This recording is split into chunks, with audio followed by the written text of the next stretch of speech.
everyone. I'm Nader. And I'm Julie. We're the co-presidents of the UALC. This is the official UALC podcast where we talk about law school, the LSAT, and legal field. Episodes go up every second Wednesday featuring law students, lawyers, professors, and so on. Thanks for listening. Hello and welcome to our podcast for this week. We have a very special guest with us, President Bill Flanagan. So let's just kind of start off with some of the questions. Please, President Flanagan, tell us about yourself, your journey leading up to law school, why you chose to pursue a career in law, and ultimately how your career has mapped out from graduating law school to ultimately becoming the president of our university. Yeah, I'm happy to be on. Thank you for the invitation. Just a little bit about myself. I was born in Edmonton, and my parents were school teachers. They were very proud graduates of the University of Alberta. And so I was raised in Stony Plain and in Lacombe. And in Stony Plain, my dad was the principal of my elementary school, and my mother was the librarian. So I always joke that when your parents are both school teachers and you're attending the school where they teach, there is nowhere for you to hide. But I consider myself fortunate to be raised by two school teachers because education was always at the center of our young lives and our family. And at that center was also the University of Alberta. My parents were very proud to be graduates of the U of A, and it both gave them opportunities in their life that were really important to them. And so I grew up in small towns in Stony Plain and Lacombe, and I was one of those kids who grew up in a small town and dreamed of seeing the world. I wanted to get out there and travel and see the world. So I did my studies out east, and I did my law at the University of Toronto. And then I always wanted to live in Paris and New York. And I had the good fortune to do a graduate degree in international economic law at the Sorbonne in Paris. I did that after I graduated from law school. And then I had an opportunity to clerk at the Supreme Court of Canada with Justice Esty. And that was a marvelous opportunity. And then did further graduate work at Columbia in New York. So I did get to live in Paris and New York. And then I settled at Queen's, and I was at Queen's for 28 years and Dean of the Law School for 14 years. But when U of A called, I thought, wow, what a wonderful opportunity to return home after having wandered the world and done all those that I wanted to do as a kid. And it was really a wonderful thing to return to home and also join such a great university. And it was a challenging time because my appointment was announced in March 2020, and we'll all remember March 2020 is not the best of times. And the world, of course, was grappling with COVID. And as you know, we had major financial challenges at the university. So I always like to say my timing was impeccable, but it's been a wonderful thing to return home. And I think as a university, we've emerged through the most challenging period, and I'm looking forward to the years ahead, and I think lots of opportunity for U of A going forward. Yeah, so just on that note, you mentioned that you've studied law in some capacity in Canada, the United States, and France. Can you speak about how your experience was in each country and if it was vastly different? I loved studying law. It was, I was surprised by the study of law because I didn't know anything about the study of law. I'd done philosophy, and I took a philosophy of law course thinking that somehow this might give me an idea of what it would be like to study law. And of course, philosophy of law has very little to do with the study of law. So I thought the study of law would be just about a bunch of rules and learning what the rules were, and it never sounded very interesting to me. But when I got to law school, I realized just how much more interesting the study of law was. And I came to realize that the study of law is really what I would describe as applied philosophy. In philosophy, you talk all about the big questions of justice and equity and the just society. And in law, the rubber hits the road. I mean, how are you actually going to construct that society, and what are the outcomes when people's rights have been violated and criminal offenses have been committed and contracts have been breached? In philosophy, you can just talk endlessly about what it ought to be. In law, you actually have to make a decision, or at least the law needs to make a decision, and you get to study study that. So then as I mentioned, I went to France and did a graduate degree. And I have to say the post-secondary system in France was radically different from what I was accustomed to in Canada. France is a very different tradition I might describe the French tradition as much more top-down, much more, the professors were very remote figures and rather hierarchical framework. And, in Canada, we're quite lucky. I think we're used to interacting with our professors and our fellow students in a way that I think this may have changed in France, but at the time it was, the students were very somewhat frightened of the professors, as I recall. But it was a marvelous opportunity, of course, and it gave me a great sense of appreciation for there are many students who are studying in a second language. And so for me to study in a second language, not my mother tongue, was a real challenge. I look back at it and I really think it was the hardest thing I ever did as a student was to get that degree in Paris. I really had to work at it in a way that, when you're studying in your mother tongue, it's just all of those things are assumed. All of those skills that comprehension and writing. And when you're doing that in a second language, that's a whole other level of achievement. So as I say, I'm always very full of admiration of our many students who do that and do it so well. And then I had the opportunity to study at Columbia in New York. And the thing about a university like Columbia is you're kind of struck at how wealthy it is. Canadian universities are, we're pretty well resourced, but these elite universities in the US are quite extraordinary in the resources that they have. And of course, the opportunity to study in New York was a great thrill for me, and I really, really enjoyed that. Yeah, that's incredible. It's really nice to hear from all of our podcast guests just the wide variety of experiences that they bring when talking about even just the field of law in particular. And so ultimately you've continued through academia for all of your career. And our question to you is, what kind of drew you to take this route through academia rather than practicing as a lawyer? Well, I was fortunate in that I was a very good law student, and this kind of surprised me too. I didn't know anything about the study of law, and I didn't know if I'd be any good at it. And I threw myself into it, and I did quite well. And as I say, I really enjoyed it. I was fascinated by the study of law, and in a ways that I never anticipated and was delighted by. So although I enjoyed my undergraduate studies, I found that my studies in law were the studies that engaged me the most as a student. So when I was good at it, then, miraculously, I started to get fellowships and scholarships. People started to pay me to continue to do this. To me, that seemed a miracle that I got a very generous fellowship to go to Columbia. And so the whole experience at Columbia was funded. And I just thought that was astounding that I had this amazing opportunity.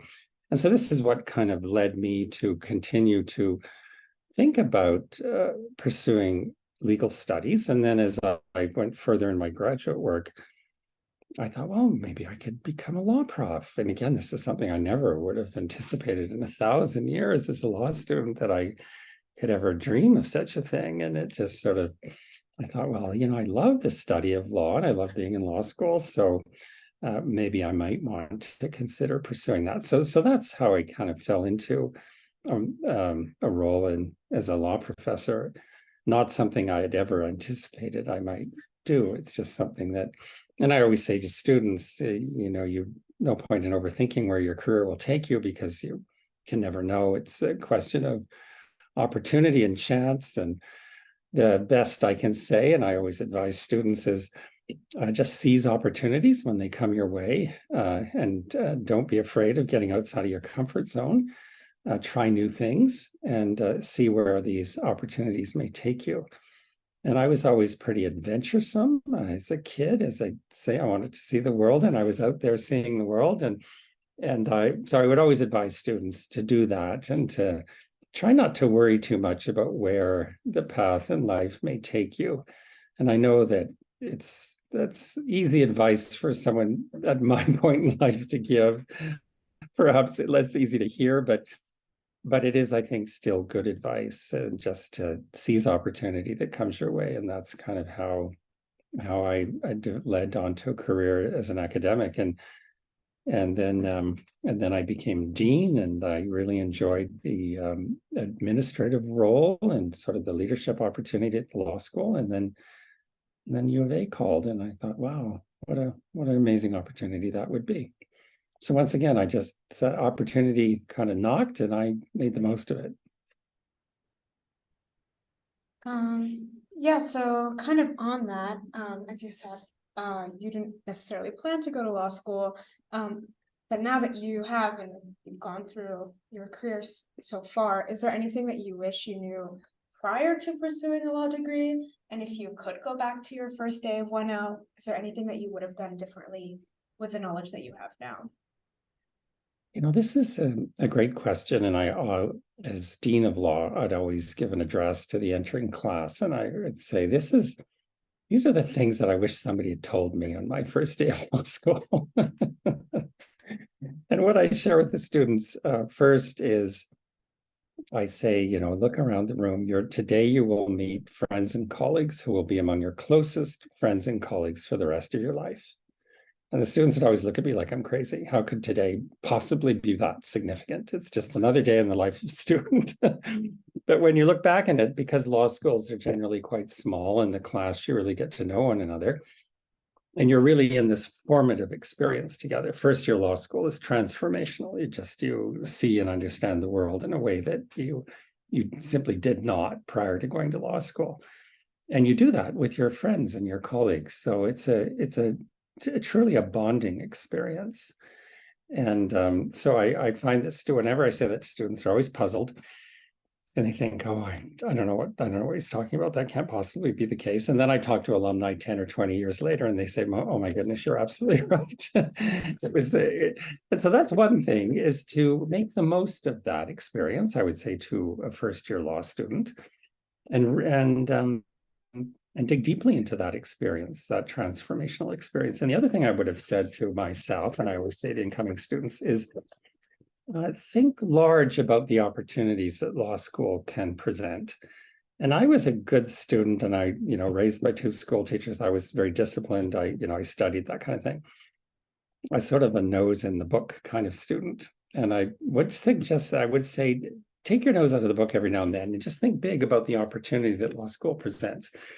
And one of the things that I think is really interesting is get to know your professors and get to know their research interests and read some of their publications. Like approach law school at that level, not just the first year I'm trying to figure out contracts, but I'm actually interested in the research that my contracts professor is doing. And back when I was a student, that would have seemed impossibly remote to take an interest in the research that the fact that my professors were doing. That would have, I go, what's that got to do with me? I'm trying to figure out contract law. And so I would say, and that's of course when you really dig into the richness that is the intellectual experience of studying law. And I did that later as a student, and I came to know my professors, but I would say that I was a bit too shy to do that, and I wish I had dug into that with more gusto. And also and when you start law school, you think, of course, when you're 21, 3 years just seems like an eternity. And of course, when you're no longer 21, like me, 3 years, you realize is a blink, as a twinkle in your eye. So you want to make the most of it and dig into it right away. So I would say, get to know your profs. And I'm telling you, there's nothing a prof loves more than a student who knocks on her door and says, I just read an article that you published and I want to come. I have some questions. I want to have a conversation with you about this article and about your research interests. Every professor on planet Earth is thrilled to have that question and have that conversation. So I would just that's the other piece of advice that I would give a young law student. For sure, definitely some fantastic pieces of advice there. Kind of shifting gears towards looking at the world of academics as a whole.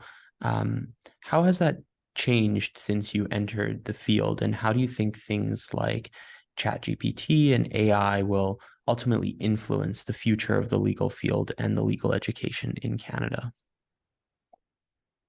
Legal education has evolved and changed really dramatically since my time as a law student. And I think all in wonderful ways that are intellectually very engaging and exciting.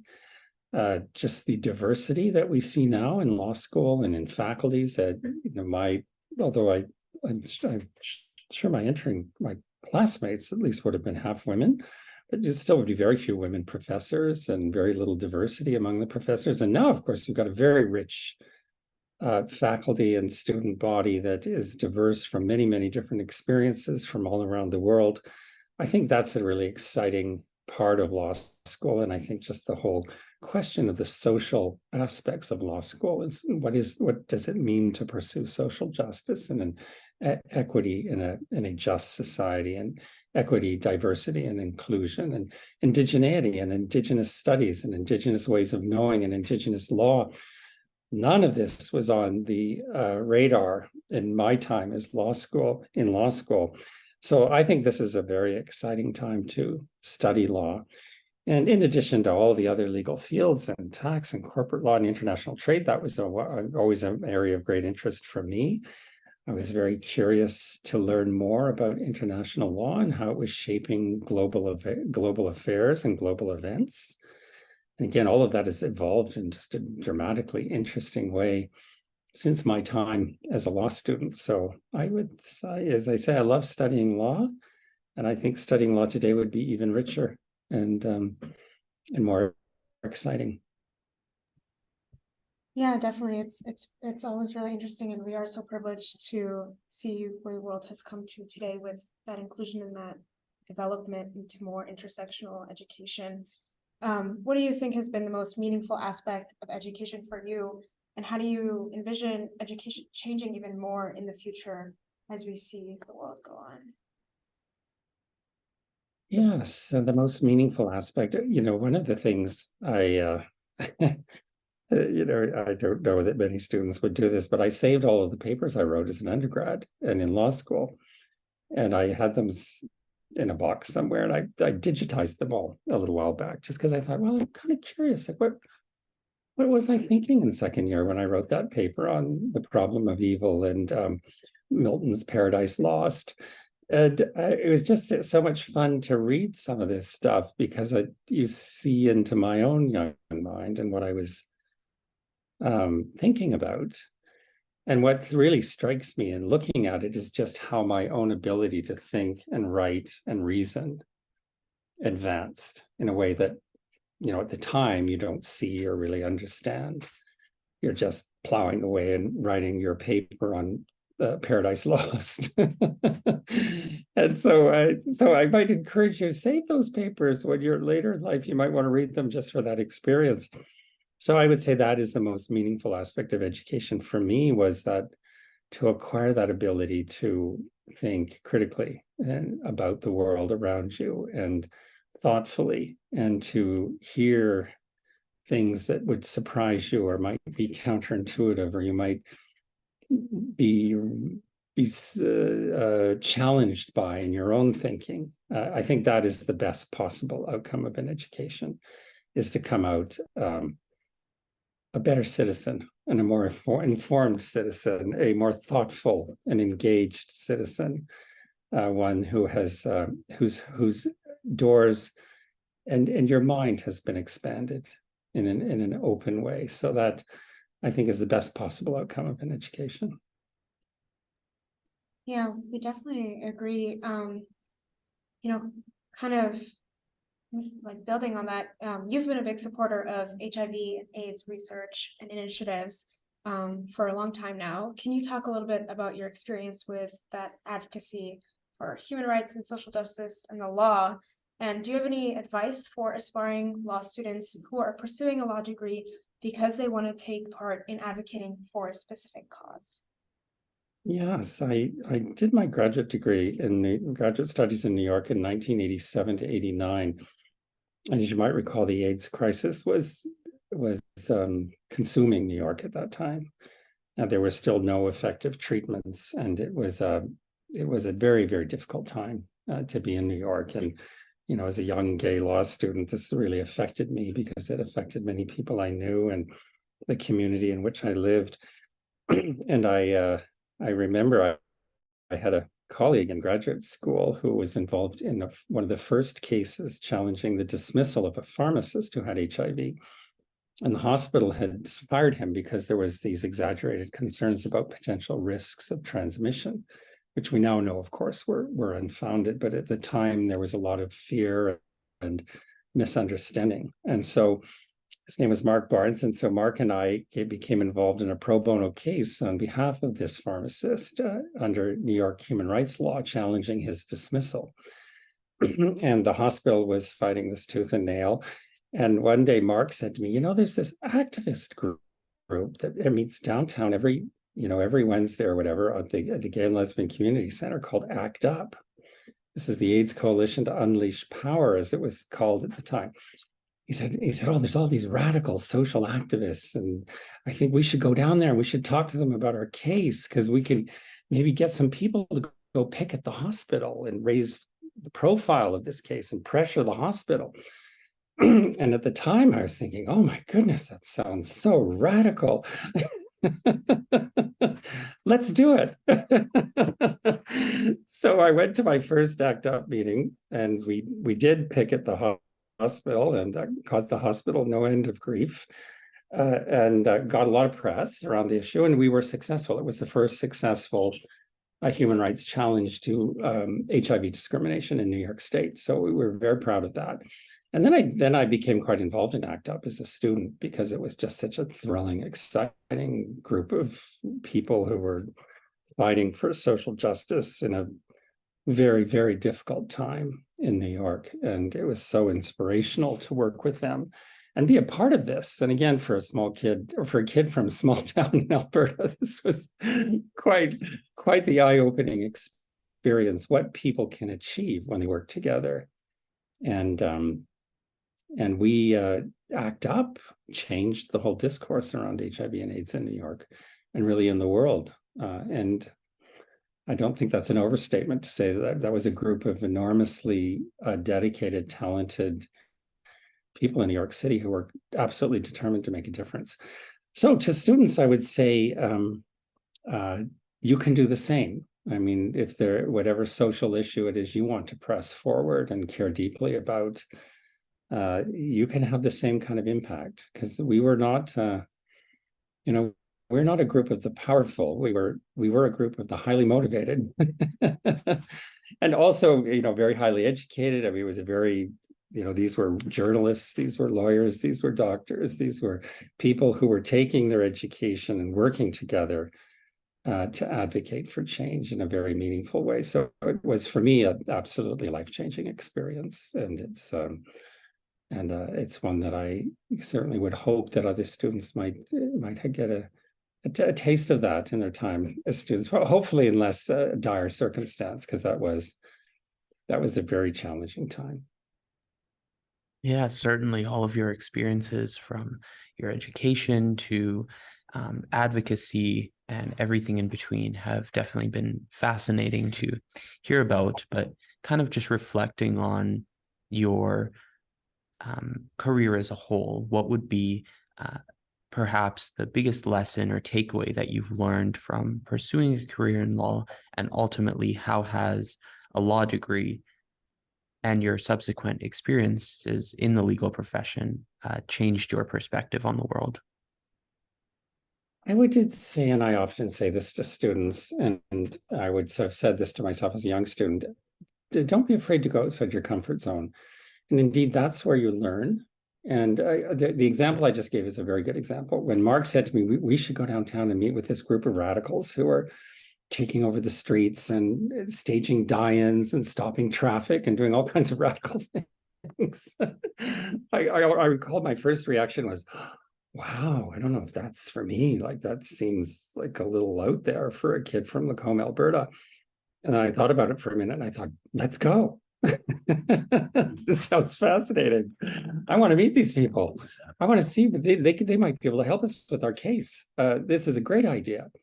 And so that's a good example of going out, and that was outside my comfort zone, no question. That was not I was not a born radical kind of guy. I was kind of a bookish student and a bit shy, I might sort of as how I would have described myself.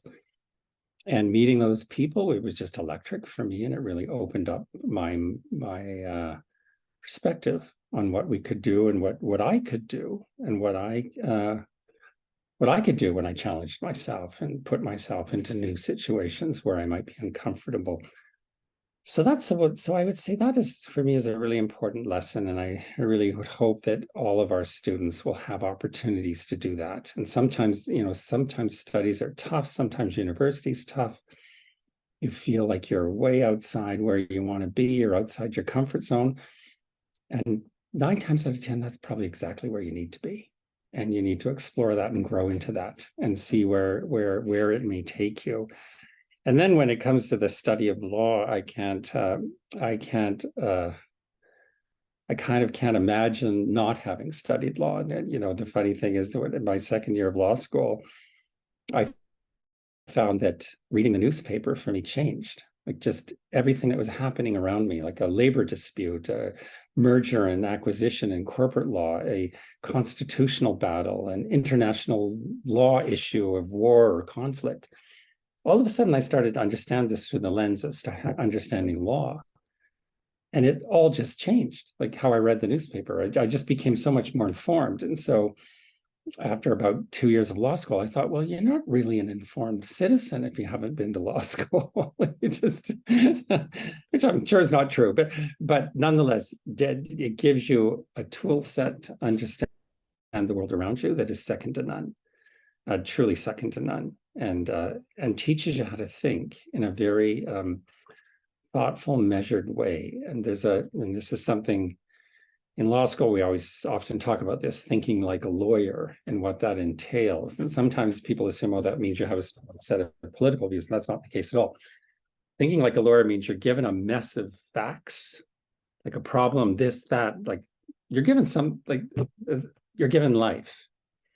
And what lawyers are trained to do is to take the relevant facts and, set aside the irrelevant facts, focus on the legal issue, and a very thoughtful, precise way in which you analyze that problem and come up with a solution. And that is a great skill, not only for understanding law, it's a great skill for making your way through life. And so I found the study of law was really instrumental in my own understanding of the world around me in a way that was quite profound. So that's what I would say about the study of law. We always ask this question to all our guests that you just answered now near the end, and it's always so interesting to see how everyone's passion comes out when we ask this part. And I'm really grateful to have had this opportunity to see kind of how your experiences have shaped this, lesson or takeaway that you've gotten from your time here. This is kind of the last question from our end. So if you just want to say any last words to our listeners before we close out the episode, feel free to do so now. Yeah, just again, dig deep, think big, take risks. I mean, thoughtful risks, not crazy ones, but get outside your comfort zone, meet people who you think you might not have anything in common with, talk to them, explore, be curious. This is the moment in your life where you can do that to the maximum gain and to the maximum enrichment of your own life. So that's what I would say to our young students. Thank you so much, President Flanagan, and thank you to everyone who's listening. This is our last episode for this semester, so stay tuned for season 2 next semester.